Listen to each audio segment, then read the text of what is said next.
Hujambo na karibu, ni wasaa mwingine tena wa kuungana nasi hapa viwanjani, kipindi bora kabisa cha michezo kuanzia hivi sasa saa 3 mpaka pale saa 6 kamili za mchana. Taarifa ambazo tunazo kwa siku ya leo ni nyingi na upasi kuzikosa, ikiwa ni pamoja na kurejea kwa ligi kuu ya NBC. Kumbuka raundi ya 29 kuna timu ambazo ziko katika ile top 4, lakini katika ile race ya ubingwa. Lakini kumbuka kwenye zile nafasi za danger zone kuna timu zinataka kukimbia kule katika mambo yale ya playoff. Kanasi uweze kufahamu pia FIFA Club World Cup ikiwa inaendelea kule nchini Marekani. Lakini pia kumbuka pale Tabora tayari umeshapata mwenyekiti wa chama cha soka pale Tabora. Ulama Itsalmu niko hapa, lakini pia Dickson Majaliwa na Dietrafa Kiungai tuko nao viwanjani kwa siku ya leo. Kiungai. Niko vizuri. My brother. Muda mrefu sana. Mtaa yetu ile. Kabisa. Vijie zetu ile. Mambo yetu ile tunazungumzaga. Muda mrefu sana. Tuliona kama wiki 2 hivi zimepita. Wiki 2 ndio, wiki 2. Unajua tena jamii huwa inatuhitaji wakati mwingine tukosekana viwanjani, basi tunakuwa unajua umeelekea Masri. Na wewe uenda sehemu za Kiarabu sehemu zako. Ndio sehemu zetu.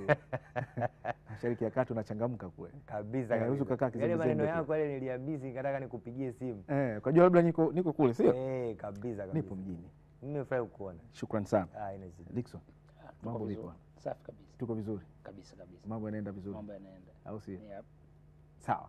Naam, tukiwa tunajiweka sawa hivyo, na bila shaka na uko tayari kabisa kuweza kupata kile ambacho tunacho kwa siku ya leo. Ni kwa ajili yako wewe mtazamaji wa viwanjani. Nikukumbushe tu masaa 3 mengi, lakini sio mengi kutokana na taarifa ambazo tunazo. Utaenjoy mpaka pale ikifika saa 6 utakuwa umeshiba kabisa. Na sasa tunakwenda kutazama soka letu.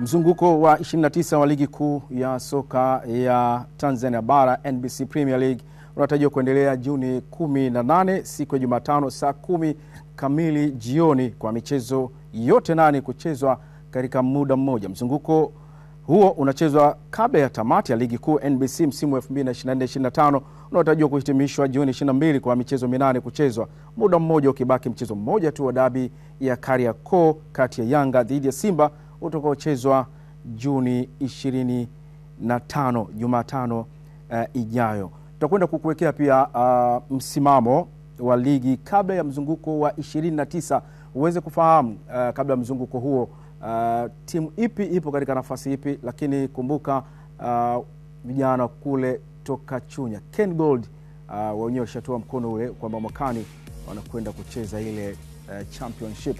Lakini wana Super Nkurukumbi Kagera Sugar sababu kuna yale mahesabu ya kwenye karatasi, lakini wakati mwingine anakataa kabisa ya kubali ikiwa napiga hivi. Msimamo huu hapo tumekuwekea hapo, na unaweza kutazama jinsi ambavyo ulivyo. Timu mbili ndio zimecheza michezo 27 mpaka hivi sasa, ni Simba na Yanga, lakini zote zimecheza michezo 28 katika zile nafasi ya kwanza mpaka nafasi ya 8 ambayo wako Mashujaa alama 33, lakini viongozi 73 alama ambazo wanazo. Lakini kwenye mwendelezo mwingine wa nafasi kuanzia nafasi ya 9 mpaka nafasi ya 16 unaona ule mstari mwekundu, michezo 28 kwa Kagera Sugar alama 22, lakini Ken Gold wao ndio hivyo tena, kwa heri ya kuonana, wana alama za 16 tu katika michezo 28.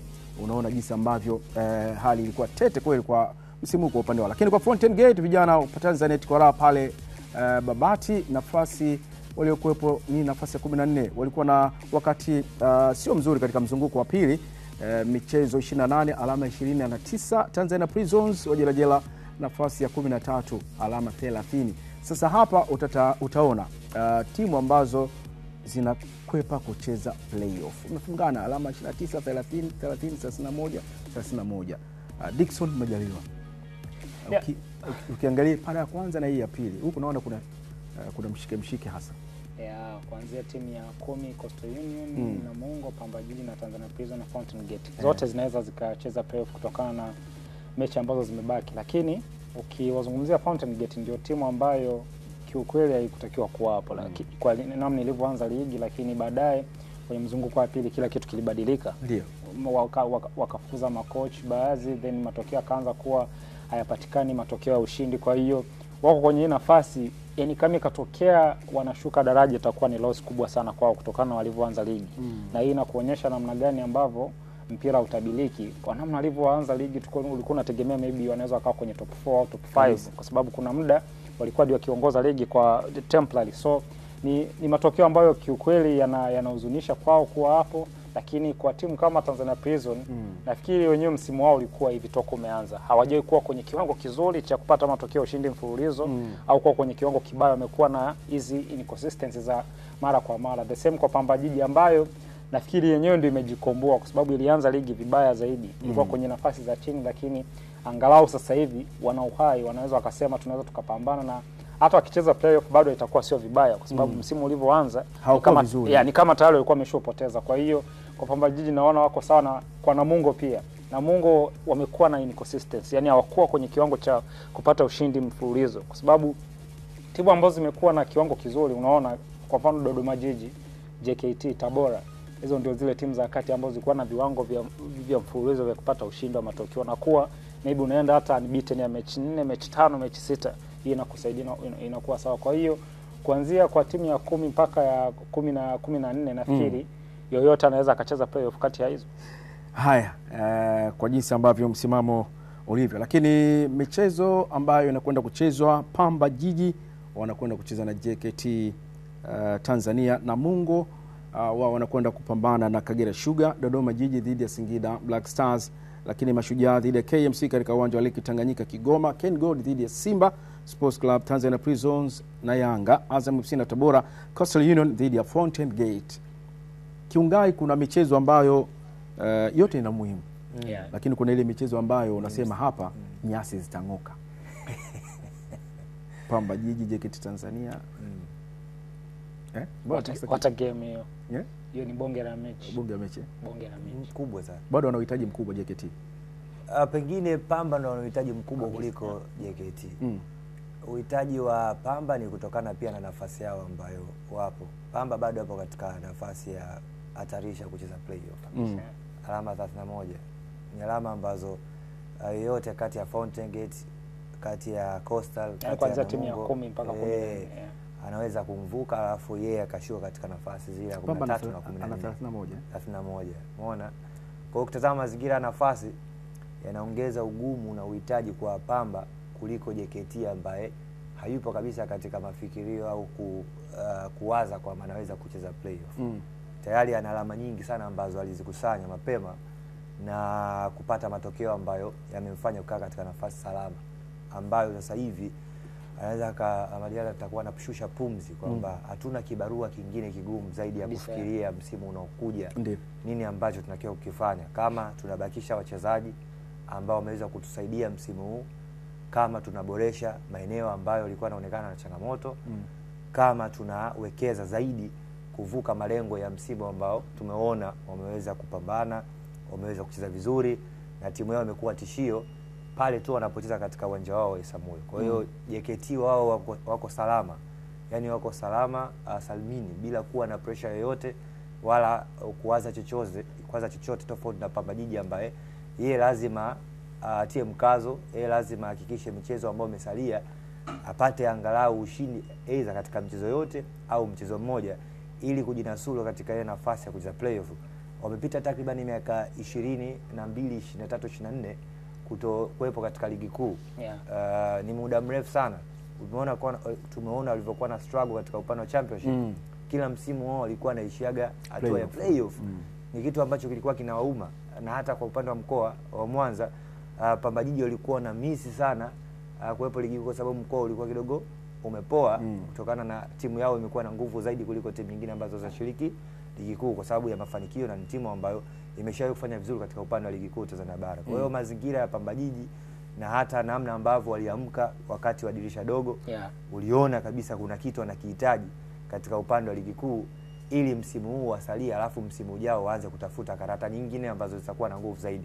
Ni kweli mwanzo wao kuwa mzuri na pengine ugumu wao wa mwanzo ulitokana pia na wachezaji ambao walikuwa nao.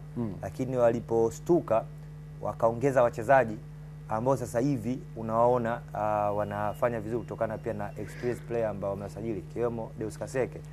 Alivyopata tu nafasi unaona kuna mabadiliko ya uzoefu wake yalitokea katika kosi cha Pamba Jiji. Sawa. Ukitazama umuhimu yupo kwa Pamba kuliko JKT. Lakini ukiangalia kwenye ubora wa timu hizi, Ahmad Ali wa JKT Tanzania, lakini Fred Felix Minziro wa Pamba Jiji, ubora wa walimu ni walimu tofauti kwanza. Inabidi kwanza tuweze kuelewa. Minziro yeye ni wanasema ile walimu wa kizamani. Ni mwalimu ambaye msingi wake mkubwa unategemea kwanza timu iweze kujilinda. Alafu baadaye ndio tuje kushambulia. Huyo ni Felix Minziro. Ahmad Ali yeye ni mwalimu wa kisasa, modern coach. Modern coach cha kwanza kabisa anafikiria kushambulia. Alafu cha pili anafikiria kukana mpira. Yaani akilala akiamka anafikiria ni namna gani na kushambulia na kukana mpira. Alafu hakika akiamka anafikiria namna gani naweza kukana mpira. Umiliki wake wa mpira ndio mafikiri yake ya pili katika uwanja wa mpira wa miguu. Kwa hiyo hawa ni walimu wawili tofauti, lakini wanabadilika kutokana pia na mazingira.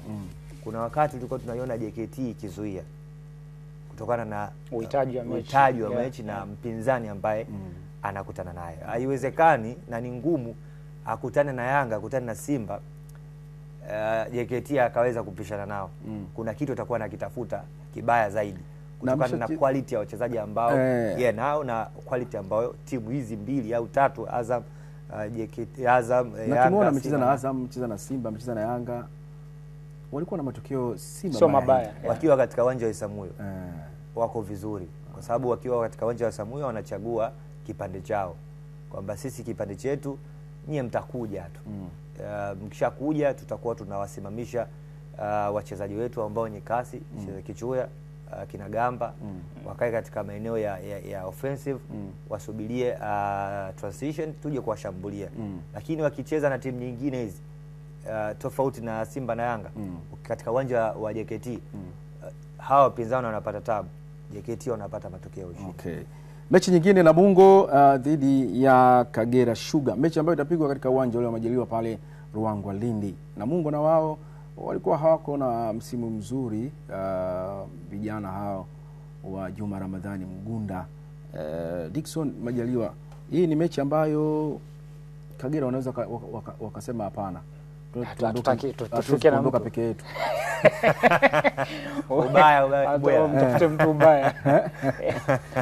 Lakini Kagera huu msimu, unajua kuna muda wakiwa na Merismedo walikuwa wanacheza mpira mzuri sana. Kagera walikuwa wanacheza mpira mzuri. Unaona kabisa walikuwa wanacheza mpira ambao ni unasema ile ni beautiful to watch, lakini ulikuwa sio effective wao kupata matokeo. Unajua ukiwa hizi timu za kati kuna vitu viwili unatakiwa ufanye ukiwa coach. Uwe pragmatic kama ambavyo Ahmad yupo, kama ambavyo tumetoka kumzungumzia. Yeye anajua kuna mechi anaweza akacheza vipi, kuna game gani anaweza akacheza vipi. Kwa hiyo anaweza akaingia na approach ya kujilinda ili aweze kuwa salama zaidi. Hiyo unaweza kumhukumu kwa nini anajilinda, lakini hiyo inaweza kukusaidia. Sasa Kagera Sugar overall msimu mzima ulikuwa anacheza kama anajiachia sana, na ndio maana ni moja ya timu ambazo zimeruhusu magoli mengi. Moja ya timu ambayo imeshuka daraja alafu ni binafsi sijapendezwa ni Kagera Sugar. Unajua kuna timu ikishuka nasema walistahili. Una timu sababu inapoteza kila mchezo na haichezi vizuri, hauoni chochote uwanjani. Sio kwamba wakustahili kwa sababu ya alama ambazo wameshika, hapana. Mimi nilikuwa naangalia zaidi namna ambavyo wana approach. Hivi msimu huu wamebadilisha makocha mara ngapi? Mara mbili. Medo kafundisha pale. Medo kafundisha.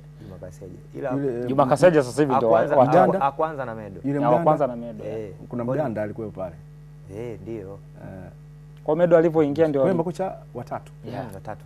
Yaani ukiona timu imeshakuwa kwenye hali ya kubadilisha makocha, jua msimu wake ulikuwa sio mzuri, na of course naweza nikakubaliana naye kwa sababu ya aina ya mpira aliokuwa akicheza, lakini tayari dynamic ya msimu wao kadri ilivyokuwa inaenda ulikuwa unaona feti yao ilikuwa inaenda kushuka daraja. Kwa hiyo kwa Namungo na Juma Mgunda amejaribu kwa kadri ya uwezo wake kwa kisha Namungo amesurvive mpaka hapo alipo, kwa sababu na wenyewe hawakuwa vizuri kiasi hicho, na kama wakibaki daraja nafikiri wakibaki kwenye msimu wasiposhuka daraja wanatakiwa jifikirie zaidi, kwa sababu hii situation inaweza kawakuta tena msimu ujao, kwa sababu timu zinazidi kuwa bora na wenyewe wanatakiwa boreshe sehemu zingine. Of course kwamba msimu uliopita ilikuwaje, ni pambana. Na Juma Mgunda is a good coach, wampatie wachezaji wazuri, nafikiri wanaweza wakibaki wanaweza wakawa salama msimu ujao. Moja ya kitu ambacho Namungo wameweza kusema kuwa na dosari nacho ni kuwa na wachezaji wengi ambao wanabaki katika neno experience player,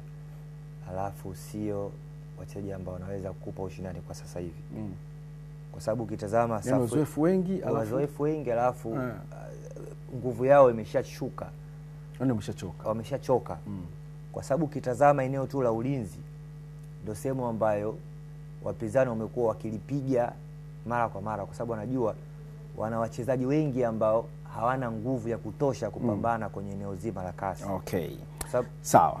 Na kuna mechi nyingine ya Dodoma Jiji, vijana wa Meck Maxime dhidi ya Singida Black Stars, vijana David Ouma. Nafasi ya 4 wanaitaka sana Singida. Na imesha kwa confirmed. Hamna Tabora hawezi kumfikia. Ya 3. Mwanzo walikuwa nafikiria ya 3 sana kwa sababu ya kombe la CRDB. Walikuwa nafikiria mpinzani yote tofauti Simba na Yanga akiwa bingwa, maana yake pale anaweza kushuka kutokana na tiketi ya CRDB inampeleka bingwa, inampeleka moja kwa moja kombe la shirikisho. Lakini ukitazama mazingira ya finali, tayari wako finali ya CRDB. Tayari walishajihakikishia mapema kwa sababu JKT walitolewa, nakumbuka. Lakini pia kushika nafasi ya 3 inakuwa ni historia kwao kabisa. Si tu historia kidedea, hata mzigo unaongezeka. Umeona Kwa hiyo ni mechi ambayo itakuwa na umuhimu mkubwa kwa Singida Black Stars. And of course na wanajaribu kutafuta motivation ya kwenda kucheza finali na Young Africans ya shirikisho. Kwa hiyo watahitaji kumaliza vizuri kwenye momentum nzuri, kwenye shape nzuri. Lakini of course nafasi ya 3 au ya 4 kwa kikosi cha Singida unaona walikuwa wanaweza wakafanya zaidi, kwa sababu wana wachezaji bora Singida Black Stars. Yaani wana wachezaji bora kuanzia kila eneo, goalkeeping, defense line yao, midfield, attackers wao wako vizuri. Kwa hiyo of course is historic, wanamaliza kwenye top 4, wamecheza finali. Ukiwa timu kama Singida umewekeza mara ya kwanza, nafikiri uwezo ukaomba zaidi ya hivi vitu. Muhimu ni kurudi, unarudi vipi namna gani msimu ujao. Hicho ndio kitakuwa kitu muhimu. Kwa hiyo Dodoma Jiji wanatoa ushindani, lakini ni timu ambayo of course Maxime sio kocha ambaye anajaribu kwa nacho mkononi sasa hivi kinawafanya wasio na pressure kabisa. Dodoma kabisa wamekusanya alama mapema sana, tena baada ya majanga ambayo waliyopata ya ajali. Baada ya hapo walikuwa na consistency nzuri kabisa. Kitu kibaya ambacho Dodoma Jiji wanacho ni matokeo mabaya pindi wanapokutana na hizi timu kubwa, hizi top team. Ukifuatilia asilimia kubwa top team dhidi ya Dodoma wamefungwa magoli mengi sana.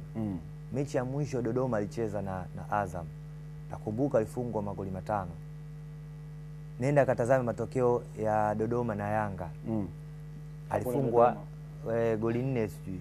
Nenda katazama matokeo ya Dodoma na Simba, goli 6. Inawezekana goal difference ikawa yani wanapokutana na inalingana na Ken Gold huko labda na hapana, hayupo katika hiyo listi. Katika listi ya timu 5 ambazo zimeruhusu wavu wake kuguswa mara nyingi, Dodoma hayupo. Timu ambazo zipo ni Fountain Gate, amefunga mabao 50, Kagera, Ken Gold mabao 50, unamzungumza Tanzania Prison goli 50. Tanzania Prison hajafika 50. Fountain amefika goli 50. Hayupo Dodoma katika listi ya timu ambazo zimeruhusu wavu wake kuguswa mara nyingi, lakini yupo katika timu ambazo zikikutana na hizi top 4 wanafungwa magoli mengi. Ndio maana nimekutajia hapo Azam, nimekutajia Simba, nimekutajia Yanga. Kwa hata Singida mchezo wao waliokutana mara mwisho wakufungwa goli nyingi Dodoma. Lakini inaweza kuwa huu Dodoma kuna wachezaji pale wanahitaji kiatu, kuna wachezaji pale wana ushindani wao ndani ya uwanja. Na Lake Tanganyika Kigoma kule Buzebazeba, Mashujaa wanawakaribisha KMC, vijana wa mapigo na mwendo. Mashujaa wenyewe alama 33 sambamba na KMC alama 33. Wanachohitaji na wao ili wawe safe, nafikiri kila timu inahitaji alama moja. Nafikiri wako safe mpaka sasa. Itakuwa ngumu wa kushuka daraja kwa nafasi walizopo, lakini kwa Mashujaa walikuwa na msimu mzuri, lakini baadaye ni kama ukitazama kikosi chao kuna muda ni kama kililose focus. Yaani body language za wachezaji ni kama zilisema imetosha sasa. Na ni timu ambayo nayo imebadilisha mwalimu mara moja. Imebadilisha mwalimu mara moja. Bares Mohamed Abdallah ameondoka na kuja mwalimu ambaye alitoka Mbeya City. Salum Mayang. Salum Mayang. Kitu ambacho kwa Bares nafikiri, unajua kuna muda bahati mbaya makochi ndio wanakuwa accountable kwa matokeo yanayotokea, lakini ukitazama wachezaji jinsi walivyokuwa Mashujaa, walivyoanza msimu walianza kwa nguvu kubwa. Sasa namna gani ya kocha alikuwa anaweza kuwasimamia wamalize msimu kwenye hiyo kasi ilishindikana. Kuna muda ulikuwa unaona wachezaji wako off wakiwa wanaingia wanaruhusu magoli ambayo ni ya kizembe. Kwa hiyo Balesi bahati mbaya kwake alikuwa accountable kama coach, lakini kulikuwa kuna namna alikuwa anaweza akafanya Mashujaa washuke kwa sababu ni kocha mzuri. Na kuna mechi mbili ambazo tunaweza tukazizungumza ambazo hizi Tanzania Prisons wao watacheza na Wananchi. Kila timu ina uhitaji mkubwa katika race ya ubingwa Young Africans, lakini Prisons kuhakikisha kwamba wanabaki katika ligi kuu kwa msimu ujao, lakini Coastal Union na wao kwenda kucheza na Fountain Gate, ambao hawa Fountain Gate watakuwa ugenini. Alama 3 itawafanya wakimbia katika playoff. Kwa tuanze na mechi ya Yanga. Yes. Tanzania Prison. Tanzania Prison inatakiwa isamee Yanga. Sio wakati mzuri. Moja ya kitu ambacho Aman Josia, kocha wa Tanzania Prison, atakuwa anawaambia wachezaji wake, hey, tukam kwanza. Tunakutana na timu ambayo inahitaji ubingwa kwa namna nyingine yoyote au kwa namna yoyote, na wanazo sifa Yanga za kuwa champion kwa upande wa quality wa wachezaji ambao wanao. Lakini hata ukitazama kwenye upande wa historia Tanzania Prison na Yanga, hizi ni timu ambazo zikikutana mmoja anaonekana kuwa bora zaidi kuliko mwenzake. Yanga anakuwa bora zaidi mbali kabisa kuliko Tanzania Prison. Sikumbuki mara ya mwisho Tanzania Prison anamfunga Yanga. Katika kumbukumbu zangu Tanzania Prison hajawahi kumfunga Yanga katika kumbukumbu zangu. Kwa hiyo ni timu mbili ambazo zinakutana zikiwa ni historia mbaya, ikiwemo Tanzania Prison kuwa na historia mbaya mbele ya Yanga. Lakini Tanzania Prison anakutana na Yanga ambao wanahitaji alama 3 kuliko alama nyingine yoyote kwa upande wa Tanzania Prison. Wanakutana na Yanga ambao wana wachezaji ambao wanaweza kucheza staili yoyote. Unajua Tanzania Prison miaka ya nyuma walikuwa wanasifika kwa Pila Gwalide. Lakini baada ya mabadiliko ya makocha wawili, alipita Madiali na sasa hivi kwa Aman Josia, hawachezi tena Pila Gwalide. Sasa hivi na wao wanacheza possession football. Kwa hiyo wanakutana na Yanga ambao wangecheza Gwalide walikuwa na uwezo wa kucheza Gwalide. Yanga wana wachezaji ambao ukimgusa mmoja mmoja wana hayo material. Mudathiri anaweza kucheza mpira Gwalide, Duke Abuya anaweza kucheza mpira Gwalide, Halidi anaweza kucheza mpira Gwalide, Mzize anaweza kucheza mpira Gwalide. Lakini hawa wachezaji ambao wanaweza kucheza mpira Gwalide kwa upande wa Yanga wanaweza kujiswitch kucheza mpira mzuri. Tumeshuhudia wanapokutana na timu ambazo zinaweka mpira chini na wao Yanga anaweka mpira chini. Kwa hiyo material ambayo Yanga wanayo, wana uthubutu wa kusema kwamba nyie Tanzania Prison chezeni vyovyote mnavyoweza. Sisi tunaweza kuadapt na kucheza mnavyoweza. Sawa. Na ni michezo hiyo ambayo inakwenda kupigwa. Kumbuka yote inachezwa saa 10 alasiri wakati mmoja. Filimbi ya mwisho ikilia basi unajijua uko katika nafasi gani. Ni miongoni mwa michezo ambayo inasubiriwa kwa hamu, lakini kumbuka ni michezo ya raundi 29 ya ligi kuu ya NBC 2024-25. Tukitoka hapo tunakwenda kutazama kuhusiana na taarifa nyingine ambayo inahusiana na sarakasi kwa nyingi kuhusiana na mchezo wa dabi ya Kariakoo kati ya Yanga dhidi ya Simba. Rasmi mchezo huo utapigwa Juni 25 saa 12 kwenye uwanja wa Benjamin Mkapa, Dar es Salaam. Kutokana na mchezo huo kuahirishwa mara kadhaa, utakuwa na msisimko wa dabi ikiwa ni asilimia kubwa miongoni mwa mechi ambayo itaamua ubingwa wa ligi kuu ya NBC msimu wa 2024-25 utakwenda kwa Wananchi ama kwa Simba, kama michezo yao miwili hii ya nyuma watafanya vizuri, na hatimaye taswira ya mwisho itakuwa hapo. Inawezekana ikawa ni kombe uwanjani, na inawezekana pia ni miongoni mwa historia pia kwa muda mrefu. Simba na Yanga wanacheza afu kombe la ligi kuu. Mimi sijawahi kuona. Mimi binafsi sijawahi kuona kwenye upande wa. Ni mara ya kwanza nafikiri. Yaani mechi ya mwisho ndio inaweza kuamua. Afu wanakutana wenyewe. Inaona kama ni movie fulani hivi ambayo imetengenezwa. Inakuwa finali ya pili kwa Fadlu. Automatically kama inakuja tu yenyewe. Alafu ni kama finali itakuwa ya pili kwa Fadlu. Kama wakishinda mechi zake mbili na Young Africans wakishinda. Lakini ni mechi ambayo kwa Fadlu mara ya mwisho kuna mazungumzo alikuwa anafanya na mwandishi wa South Africa, alisema mechi ya Yanga ilimuuma sana ile ya kwanza namna walivyopoteza. Kwa sababu aliamini wao walikuwa timu bora. Ile ya Max Nzengeli. Ile ya Kevin Kijili anafunga Max Nzengeli anapiga shoot. Anasema ni mechi ambayo kila anapolala anaiwaza kwa sababu anahisi yani walistahili kupata matokeo mazuri ya ushindi au sare, lakini ndio mechi zilivyo. Unajua mwisho wa siku ni moment ndogo tu ndio zinaweza zikaamua unapata nini kwenye mechi, haijalishi umecheza vipi vizuri. Sasa kwa msimu wa Simba ulivyokuwa amepoteza finali ya shirikisho, ameenda ametolewa kwenye semifinal ya shirikisho hapa Tanzania. Kwa hiyo itakuwa na pressure sana kwao. Namna gani wanaweza wakapambana na timu ambayo wana muda mrefu pia hawajapata matokeo zidi yao. Kwa hiyo hii ni aina ya mechi ambazo kwa wachezaji wa Simba yani nafikiri watakuwa na focus zaidi na Young Africans vice versa kwa sababu Yanga wanataka wamalize msimu vizuri. Wanataka watetee taji lao na wana finali nyingine. Yani wanaweza wakawa na finali mbili ndani ya wiki moja. Okay. Wanacheza mechi ya derby, wanaenda kucheza mechi ya CRDB. Kwa hiyo itakuwa ni bonge la mechi kiukweli. Yani itakuwa ni bonge la mechi, msisimko ambao upo wa timu zote mbili. Ndio maana nasema inaweza ikawa ni kama finali ya pili kwa Simba kwa huu msimu. Na hii wanacheza siku 3 wanakwenda kucheza kombe la shirikisho la CRDB. Kiungai usiona labda pengine kama hii mechi ya derby unaweza unajua kuna mechi mtu unaingiza miguu yote 100%. Alafu kuna mechi ambayo unaweka 70 hivi. Singida naona ni watu au ni timu yenye bahati mno. Hii itakuwa ni mara ya pili kukutana na hizi timu mbili ambazo wamekuwa wakitoka katika nyakati ngumu. Alafu wanakutana na wao wamepumzika. Wamerelax karibia wiki nzima. Nakumbuka mchezo wa pili walikutana na walikutana mara mbili Singida na Simba. Pale KMC alafu wanakutana kule kule nyumbani kwa Singida. Unaona kabisa Simba walitoka kutumika sana kwenye michezo iliyopita. Mchezo wa pili wa marudiano, hata ule wa kwanza ambao Simba walishinda hapo KMC. Kipindi cha pili binafsi niliona Simba walikuwa wamechoka kweli.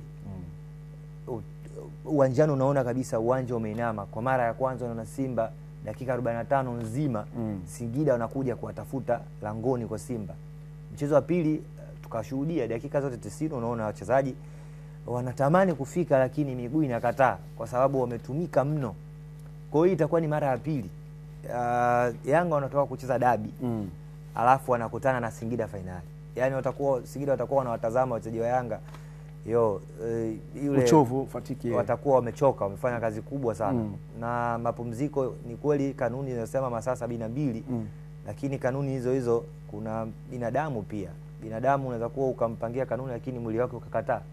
Kwa hiyo Singida wana bahati sana kukutana na timu hizi mbili wakati wakiwa wamechoka. Dickson, wewe kwa hii dabi pamoja na kwamba mechi za dabi huwa hazizoeleki, lakini kutokana na mtiririko wa mechi ambazo wamekuwa wakicheza na wanakwenda kukutana katika mechi ya 25 wote wakitoka katika mechi mbili za ligi kuu ya NBC, nani unampa nafasi kubwa ya kuweza kupata matokeo mazuri? Young Africans hata bado ana nafasi kubwa ya kushinda hii mechi kwa sababu wamekuwa dominant kwa Simba over the past 2 seasons, wamekuwa wakiwa dominate. Na ukitazama Simba sasa hivi their mental strength ikoje, hiyo ndio sehemu kubwa ambayo Fadlu anatakiwa acheze na wachezaji wake kwa sababu kuna vitu vingi sana ambavyo uwanjani ukitazama quality ya Young Africans na wao unaona mchezaji mmoja ni kama wanalingana, lakini still bado Yanga kikosi chake kimekuwa cha muda mrefu na hata wakifanya rotation bado haiwaathiri Simba. Simba wamecheza kabla mechi za kimataifa, Simba walikuwa wamecheza mechi hapa mfululizo. Na Fadlu alikuwa nasikia na kwamba ni ngumu watu kucheza mechi 4, mechi 3 ndani ya wiki moja. Hicho ni kitu kigumu. Sasa namna gani unaweza kwa build wachezaji kwenye mental strength kwenda kwenye mechi ambayo timu imekufunga zaidi ya imekufunga mara 2 huu msimu kwenye ngao ya jamii mechi ya kwanza, timu ambayo inaongoza ligi, na of course tunazungumzia derby kwa pre-game kwa sababu kuna mechi zingine mbili zinaweza zikachange dynamic, kama maybe Yanga akifungwa au Simba akifungwa au matokeo zinaweza zikabadilisha upepo ule. Yanga na Tanzania Prison na Dodoma, which is unlikely na Kagera na Kinigold wote wana afadhali. Yaani unaona ni ngumu kutokea, kwa hiyo ndio maana Simba na wana afadhali mkubwa kulikweli, kwa sababu anakutana na timu zote mbili ambazo zimeshuka daraja. Sasa zikamkazia na mmoja mpaka sasa hivi hajulikani wachezaji wengine wako wapi.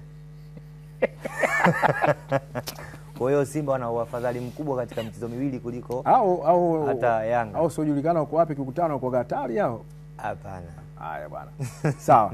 Naam, ni mechi hiyo ya Simba na Yanga ambayo itachezwa Juni 25 katika uwanja wa Benjamin Mkapa katika kuhitimisha michezo ile ya ligi kuu ya NBC katika msimu wa 24-25, mechi ambayo inasubiriwa kwa hamu, na ni mechi ambayo kuna asilimia kubwa ya kwenda kuamua hatima ya ubingwa wa ligi kuu utakwenda kwa nani, kwa Simba ama Yanga. Kwa tunajaribu kutazama hapa timu zote, ikiwa ni pamoja na zile ambazo zinaelekea kwenda kucheza kucheza playoff, au zile zingine ambazo zinakimbia kule kwenye playoff na kutokana na alama ambazo wamefungana, alama 30, 29, 31 na kwenye nyingine zina 33. Wenyewe wanahitaji alama moja tuweza kutoka katika eneo lile. Kamati ya uchaguzi wa shirikisho la soka nchini TFF limetangaza uchaguzi mkuu utakaofanyika Agosti 16 katika jiji la Tanga. Nafasi zinazogombaniwa kwenye uchaguzi huo ni nafasi ya rais wa shirikisho ambayo ni nafasi moja na nafasi 6 za wajumbe wa kamati ya utendaji. Mchakato wa kuchukua fomu za kugombea nafasi hizo unatarajiwa kuanza leo Juni 16 hadi Juni 20 siku ya Ijumaa saa 10 jioni. Na gharama ya kuchukua fomu za kugombea nafasi hizo ni shilingi 500 kwa fomu ya nafasi ya rais, huku fomu ya wajumbe wa kamati ya utendaji ikiwa ni shilingi 200,000. Uchaguzi katika jiji la Tanga. Watu wakachukua fomu. Wajumbe, rais. Sio nalalamika ambaye anajua, ambaye anahisi anaweza akafanya bora zaidi ya uongozi uliopo akachukua fomu. Ambaye anahisi anaweza akafanya bora zaidi. Kwa sababu ndio uchaguzi jinsi ulivyo. Unafikiria unaweza ukafanya bora kuliko kuna vitu ambavyo vingewekwa katika shirikisho, kuna hiki kimekosekana, basi nenda kachukua fomu. Unajua kuna ulama tuseme tu ile la ukweli. Kuna nafasi hata ukienda kugombania unaona kabisa kupata ni ngumu. Nafasi ya urais kubato na wale skalia ni jambo ambalo ni ngumu sana. Mwenzako ana mafanikio makubwa ambayo anaweza kuwa chagizo kubwa kwa upande wake yeye kujipigia kampeni. Na sio swala la story. Chini ya rais wale skalia Tanzania imepata mafanikio makubwa sana. Pengine anaweza kuwa ni juhudi zake, watu wake ambao wanamzunguka, strategic ambazo anaziweka, lakini amekuwa na bahati kubwa sana kwa upande wa timu zetu za taifa, upande wa vijana, upande wa wanawake, club zetu hizi za Simba na Yanga na nyingine ambazo zimeonyesha mafanikio, ligi kupanda renki. Kwa hiyo nafasi ya urais, pengine huyo mtu anakuja na hoja gani mezani ambayo inaweza kumshawishi mtu mwingine yoyote kumzidi wa Iskaria. Simpigi kampeni wala sipo katika nafasi hiyo, lakini binafsi naweza kumnyoshia mikono juu kwamba mzee wa Iskaria umefanya kazi kubwa sana katika mpira wetu. Kuna wajumbe wa kamati ya utendaji. Labda huko unaweza kupambana nao. Wajumbe huko unaweza kushindana nao. Wala wa execute plani za rais. Hao ndio kuna kazi na itakuwa hapo. Kwa sababu Karia, moja ya kitu ambacho kilikuwa kinatuangusha Tanzania ilikuwa ni mpira wa vijana. Lakini kwa miaka hii miwili ambayo imepita tumeona level zote za AFCON tunashiriki, under 17, under 20, timu ya wanawake, timu ya wanaume, zote za vijana na wasichana. Kwa hiyo hayo ni moja ya mafanikio yote, na ni mataifa machache Afrika kiona anaweza kufanya hivyo. Lakini sasa hivi sisi kila mchezo ambao unaitwa football as far as uko concern na sisi tunakuepo hapo. Kwa hiyo hiyo nafikiri ni moja ya kitu kikubwa zaidi, ukiacha vingine ambavyo mtu anaweza akasema kwamba lakini mpira wa vijana kwa msingi ushatengenezwa na umeshakuwa huo ndio ulikuwa muhimu. Of course bado tuko kwenye process, hatujawa kwenye yani tuko kukubwa zaidi, lakini ndio tunaanza taratibu kwa sababu mpira ni kitu ambacho kinaweza kachukua trust miaka 20 mpaka unafikia lengo mama. Kwa hiyo nafikiri Kalia, fair play to him, amefanya kila alichojitahidi na amefanikiwa. Sawa. Mwenyekiti mpya wa chama cha soka mkoa wa Tabora Tarefa, Mhandisi Athmani Kilondumia, amekuja na mipango mipya ya kuimarisha chama hicho ili kurahisisha shughuli zote za mpira wa miguu zilizokuwa zikisuasua ndani ya mkoa huo. Miongoni mwa mambo ambayo yameshuhudiwa ni kufanya uteuzi wa kamati za fedha na mipango ambayo itafanya kazi yake kuwa rahisi zaidi mkoani humo. Lengo la kuwapata viongozi wa FOM mkoa wa Tabora. Kwa ushirikiano mkubwa, wananchi wa Tabora wengi wao waliniunga mkono, na pia hata wapiga kura nao wameniunga mkono hadi tukafanikiwa kupata nafasi hii. Kwanza ukiachana tu na kuwa fahari, na unafahamu fika mimi ni mrefu pia wa mpira wa miguu. Nimeanza kuangalia mpira wa miguu miaka ile nikiwa mtoto mdogo. Kwanza nafarijika sana kuongoza kwenye mkoa ambao uko kwenye moyo wangu, kwenye damu ya moyo wangu. Baada ya kuwa uchaguzi umekwisha, kimsingi siasa za uchaguzi zote zimekwisha. Sasa kilizopo ni utekelezaji wa kazi kwa ajili ya maslahi ya mpira wa mkoa wetu wa Tabora. Yako mambo machache ambayo tunatazamia kuyafanya kama Tarefa ndani ya muda mfupi sana, baada ya kukaa chini na kamati tendaji yote na kuangalia mapungufu mbalimbali ambayo tumeyaona kama chama cha mkoa wa Tabora, ambayo tunabidi tuyafanyie kazi kwa haraka zaidi. Swala la kwanza ni swala la ofisi. Kama mnafahamu, chama chetu cha mkoa wa Tabora hakina ofisi kwa muda mrefu sana. Takriban zaidi ya miaka 6 sasa, miaka 7 mpaka 6 hakuna ofisi. Badala yake ofisi sasa imekuwa tu nyumbani kwa mtu ndio anaamua kuwa ofisi. Lakini swala la tatu ambalo nataka kusema ni kwamba tumekusudia kuifanya iwe taasisi. Tarefa iwe taasisi, sio kuonekana kama chombo cha mtu mmoja au watu wawili tu wanaofanya maamuzi. Chama hiki kitafanya maamuzi kuzingatia taratibu na kanuni zote za uendeshaji wa mpira. Ndugu zangu, tunafahamu tuna uwanja wetu wa Hassan Mwinyi. Tumekuwa tunapitia changamoto mbalimbali kwa muda mrefu za Hassan Mwinyi. Ndio uwanja wetu mama kwa mkoa wetu wa Tabora. Kwa maana ya timu zote zinazoshiriki, kwa maana wakiwa Tabora United au Rhino Rangers, na pengine hata klabu yoyote iliyoko nje ya Tabora inayofikiria kuja kucheza Tabora, inapaswa ipate mazingira mazuri ya uwanja. Tumeanza mazungumzo na wenzetu wa Chama cha Mapinduzi kuhakikisha kwamba kuna mpango sahihi ya ule uwanja kuwa evergreen muda wote. Tutahakikisha ndani ya mwezi mmoja huu tutahakikisha kwamba bili ya maji pale inakuwa cleared kwa kushirikiana na zote mamlaka ya maji, ili uwanja uwe na access ya kupata maji kutoka kwenye mamlaka ya maji. Lakini tupo na mpango sahihi wa kuhakikisha kwamba tunapata kuchimba kisima kwenye lile eneo. Hili Tarefa yenyewe tunalisimamia, lakini katika kuhakikisha kwamba tunashirikisha wadau mbalimbali. Na hili niliseme tu kwamba kila mmoja kwenye mkoa wa Tabora atashiriki kuhakikisha mpira wa Tabora unakuwa. Na sisi tutamfikia kila mmoja. Na niombe sana kwa wadau wale tunaowafahamu, wadau wanaoweza kujitoa kwenye mpira wa Tabora, waje sana watusaidie. Na kama wewe unamfahamu, basi tuambie, sisi tutamfuata. Tutamfuata mtu nyumbani kwake, hatutasubiri yeye atufuate. Tutamfuata kwenda kumueleza mpango wetu, tutamfuata kwenda kumueleza nia yetu, tutamfuata kuja kushiriki na sisi kwa maslahi makubwa ya mpira wa Tabora. Tunafahamu wote Tarefa haiendeshi vilabu. Na hili naomba lifahamike sana. Tarefa haiendeshi vilabu. Tarefa inatengeneza mipango kwa ajili ya vilabu kupasa kushiriki ligi mbalimbali. Vilabu vingi vinaendeshwa na individual, kwa maana ya labda inaweza ikawa taasisi, anaweza ikawa mtu binafsi, anaweza ikawa labda ikawa shule au chama fulani. Hao wote wanafanya kuendesha vilabu. Sisi kazi yetu ni kutoa ushirikiano. Naomba niwahakikishie Tarefa hii ambayo mimi nakwenda kuiongoza, tutatoa ushirikiano kwa klabu yoyote kadri wanavyotaka, kadri wanavyoomba. Ni ngumu kuwafuata moja kwa moja kwenda kuwaeleza kama nataka tukusaidie hili. Sisi tunaangalia kwenye gap ambalo wao wanataka, sisi tunahakikisha kwamba tunawasaidia. Kwa hiyo hilo na yenyewe nilitaka niliweke bayana pia. Pia kamati tendaji imeunda kamati mbalimbali.